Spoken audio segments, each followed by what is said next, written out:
একটি blouse cutting করার পর সাইডে যে কাপড়টা থাকে এই কাপড়টা দিয়ে কিভাবে আপনি হাতা কাটিং করবেন আজকের এই ভিডিওতে এই প্রসেসটা দেখাবো। তো এখানে দেখুন প্রথম অবস্থায় কিন্তু এখানে জয়েন থাকবে।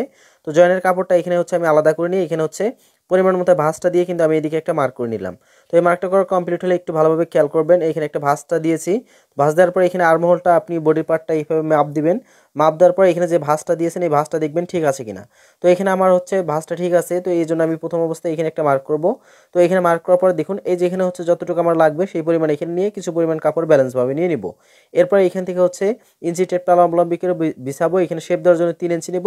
লম্বার মাপটা এখানে বের করে নিয়ে 1 ইঞ্চি বেশি নিয়ে নিব। নেওয়ার পর এটা হচ্ছে সুন্দরভাবে ধারাবাহিকভাবে আমাকে মার্ক করে নিতে হবে। তো এই মার্কটা প্রথম অবস্থায় করে নিতে হবে। তো এখানে দেখে নিতে হবে যেন হচ্ছে কম বেশি না হয় কাপড়টা। তো সেক্ষেত্রে আপনাদের এখানে হচ্ছে কিন্তু এটাকে মিলে নিতে হবে। তো এখানে নিচের যে মুখটা রয়েছে বা হাতার মুখটা এখানে আমার পরিমাণ মতো নিয়ে নিলাম। নেওয়ার পর এখানে শেপ কাট স্কেলটা দিয়ে এখানে সুন্দরভাবে মার্ক করে নিচ্ছি। তো নেওয়ার পর এখানে হাতার যে 3 ইঞ্চি যেটা নিয়েছি 3 ইঞ্চি শেপটা দিয়ে নিতে হবে। দেওয়ার পর এটা হচ্ছে এই দিক থেকে কাটিং করে নিতে হবে।